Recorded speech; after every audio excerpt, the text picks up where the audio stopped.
Hello, readers and listeners alike. I am Wandering Taff, and this is the Chronicle of Progress.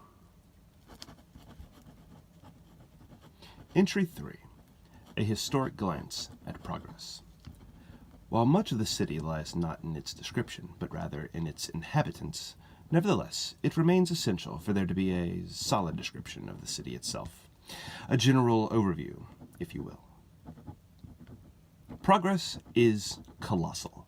It is the single largest recorded city in the history of, well, recorded cities. Recent census puts us at roughly 1.5 million inhabitants, not including the Underwarren, which, who knows, might even double the census if the rat folk allowed their population to be counted.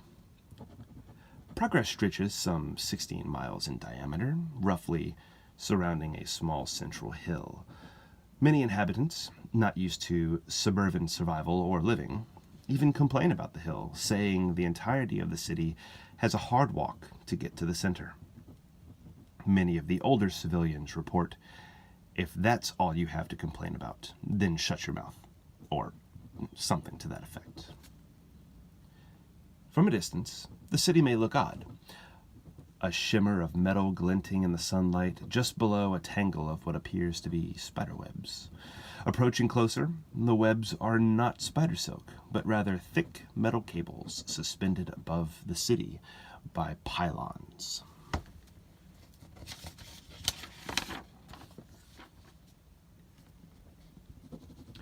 Stepping from pylon to pylon, or scuttering along the metal cables, are large spider-like constructs which serve as free public transportation, as well as cargo hauling services.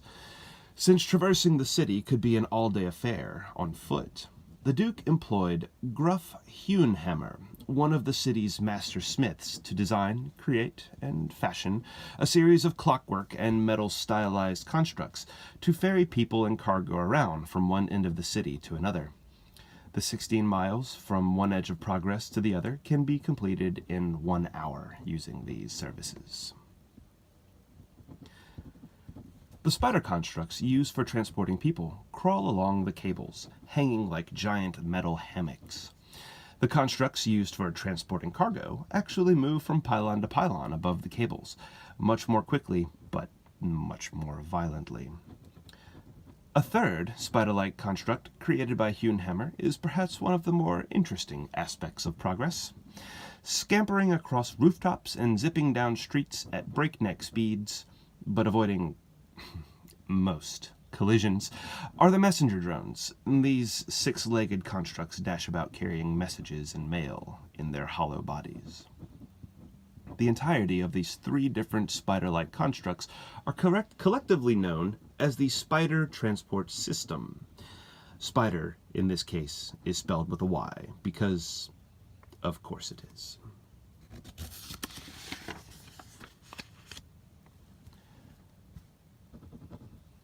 Since these cables and large constructs can be seen from quite some distance away from the city itself, Progress has gained one of many nicknames, known as the City of Spiders. Another nickname the city has is one that the Duke absolutely hates. During our interviews together, I learned that he often cringes when he hears the city referred to as Rab's Progress. From what I gather, Rabius hates having his name shortened in general, as well as disliking having his name attached to Progress. While he is the creator of the city, he knows the city will outlast him, and he doesn't want people to think he was obsessed with himself or his own name and fame. However, and quite unfortunately for the Duke, Rab's Progress is one of the more catchy nicknames and is often used outside of his presence, much to his dismay. As I mentioned, the city currently spans 16 miles, but obviously it didn't start this way. When the town was smaller, and during earlier periods of growth and settlement, the town erected walls along its outermost perimeters. The first occasion of the walls were wooden, and when the city was only about 1 mile wide, once the walls were erected, the town grew and fleshed out. Eventually, the inside of the town began to burst at the seams. Instead of allowing the town to become crowded, Rabius had the walls torn down to encourage the expansion, while the citizens disapproved, favoring the protection the walls provided. He knew something they didn't. Expansion was coming quickly, as several business ventures came to fruition at once. The Duke reassured the inhabitants by increasing the town watch. This also opened more jobs. More space and more jobs and more money meant that expansions were not only likely, but when it occurred, it would be explosive.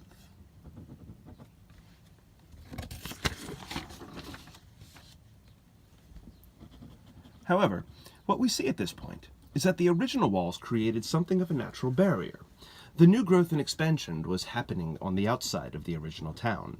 Old inhabitants rallied against this new growth, ultimately deciding to pretty up their community. At the center, with its inhabitants occupying the central hill, it has always been the most exquisite part of the city. I assume that the expansion which happened outstripped even what the Duke was expecting. The city increased roughly many times in size, expanding from 1 mile wide to nearly 9 miles wide in half as many years. Under the quick and mindful guidance of the Duke, Progress was able to get the infrastructure it needed to keep the new growth functioning. The buildings were new construction, but were erected quickly and without the love and care of the city center, which was now being referred to as the proper, had received.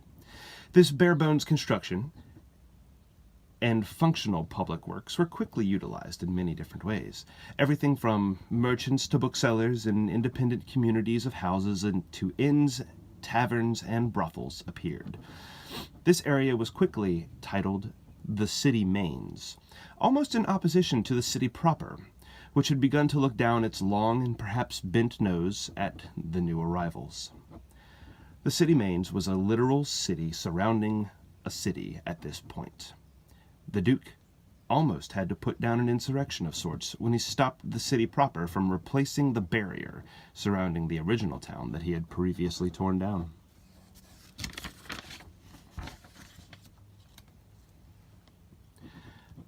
Business was booming, but things weren't completely as controlled as the Duke would have liked it. During this time, the different guilds popped up to better control market and trade for their services.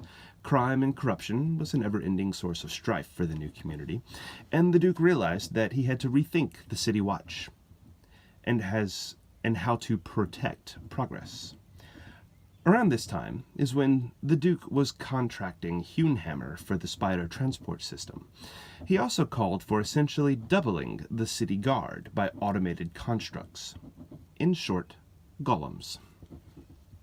For every member of the watch, a single humanoid construct, some made of metal, others of stone, was issued. This automaton security influx effectively doubled the watch. Since the mere presence of these golems provided security, they were a force multiplier.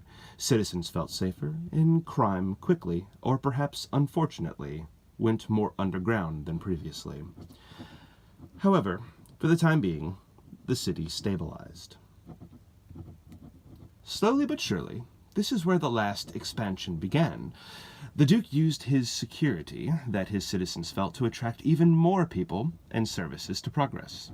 However, this time, he controlled the expansion of the city to a great extent by limiting the outermost edges of the city's newest growth to the infrastructure.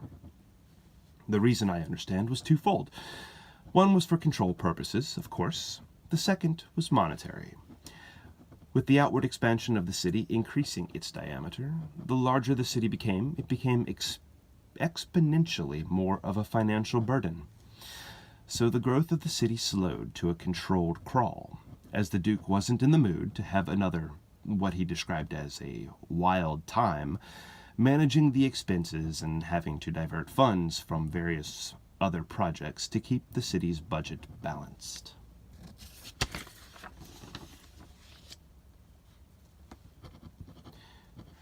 This newly expanding area quickly became known as the city's standards. While not as lavish as the proper, or as serviceable as the mains, the standards have their own charm in a way, and are still just as protected and occupied as the rest of the city. Due to this constant expansion, Progress is, quite literally, a city without walls. Instead, the Duke relies on an interesting mix of mechanical and magical defenses to protect the city from wildlife, as well as would-be invading armies. These details are top secret, and I couldn't get my hands on them. However, I do know that the surrounding landscape contains buried war machines, built by Progress's premier golem master, Beable Bamford. These war machines are rumored to be easily activated upon the approach of invading forces. However, no one I have managed to interview could give me insight on how they worked, or even just a passing account of any interaction with them. So they remain to this day a terrible secret, waiting to be discovered. But hopefully, this never has to come to fruition. Lastly, it should be mentioned that throughout this time, the city proper began to take on a life of its own. Nobles and important members of the city moved more towards the center, and the beauty of that area redoubled upon itself. Where wood once stood became brick, and now beaming brass, shimmering steel, and a variance of other glittering metals line every street corner, rooftop, and spire. Any bit of decoration that is used to make the area more beautiful will most likely be done so in ways that line up with the majority of the city proper, save for one or two holdouts. We will discuss them at a later date. It is truly a sight to see, to behold the area during a sunset. It is rumored that even the poets and artists alike make pilgrimage to see the dazzling display and to take notes of it.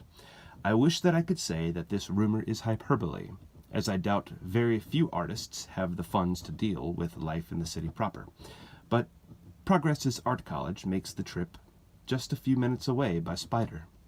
So I have personally tripped over one or two student poets while traveling through the area.